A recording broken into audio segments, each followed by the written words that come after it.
Bien, écoutez, chers amis, nous voilà à nouveau au 1er mai. Et nous voilà à nouveau, dans le 1er mai c'est normal, chaque année il y a un 1er mai. Bien, écoutez, voilà, je ne vais pas être trop long parce qu'effectivement on n'est pas ici pour faire des discours. Et dans les jours qui viennent, il y aura encore beaucoup de discours. Il y en a déjà eu beaucoup ces dernières semaines. Il y a déjà eu beaucoup de démonstrations dans un sens et dans l'autre, beaucoup d'incertitudes, et puis finalement est arrivé ce qui n'est quand même pas tout à fait étonnant, c'est que le gouvernement a implosé, et pour la xème fois, le terme est allé présenter sa démission. Alors de façon claire, c'est donc pas une surprise. Les mauvaises langues disent que je l'avais prévu ou que je l'ai provoqué parce que j'ai déjà mis mes affiches. Je vous assure, non, je ne le savais pas.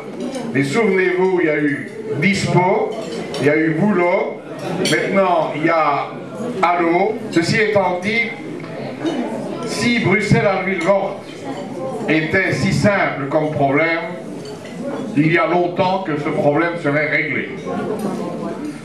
Ce n'est pas un problème uniquement de parler la langue de l'autre, et donc si tout le monde était bilingue, ça ne serait pas pour autant réglé.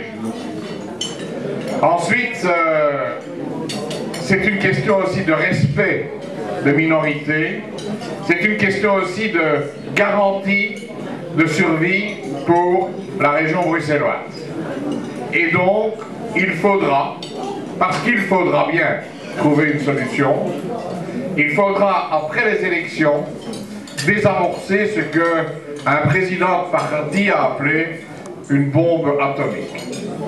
Oui, il faudra que des hommes et des femmes responsables se mettent à table avec un sens de compromis pour mettre une fois pour toutes le dossier derrière nous. Ce n'était plus possible cette fois-ci.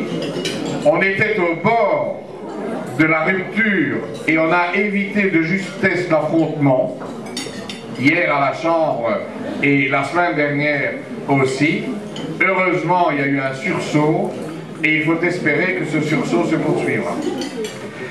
Il y a surtout la nécessité de bien réussir ces élections pour faire en sorte qu'on puisse revenir rapidement à l'examen et à la résolution des problèmes qui touchent tout le monde.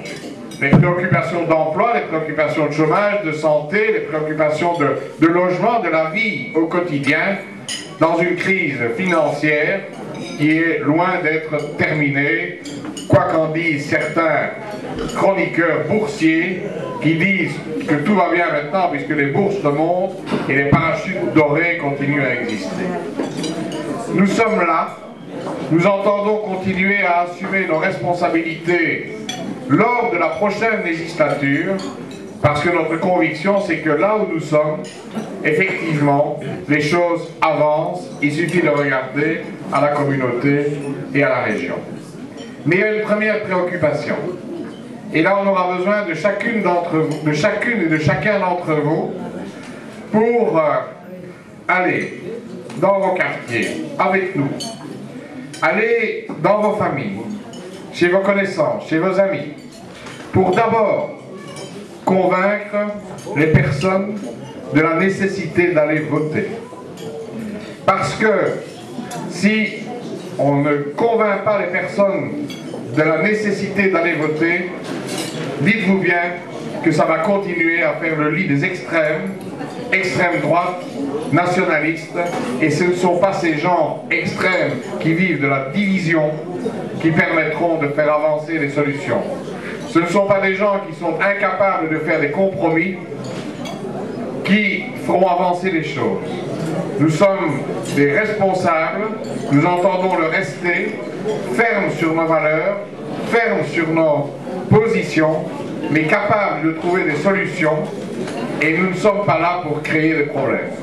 Les gens demandent à vivre en paix, les gens demandent à trouver le bonheur pour eux et pour leur famille, et il faut donc pour cela des gens sérieux qui continuent à diriger le pays, comme la Belgique mérite d'être dirigée. Alors dans quelques jours, on se retrouvera dans vos quartiers, on se retrouvera dans les assemblées, on se retrouvera dans les communes pour à nouveau faire cette campagne la réussir. Et je serais tenté de dire qu'aujourd'hui, c'est un premier appel à la mobilisation générale. Je vous remercie. Bon 1er mai. Bonne fête du travail. Du travail, il y en a. Et on va se battre pour qu'il y en ait pour tout le monde. Je vous remercie et bonne soirée.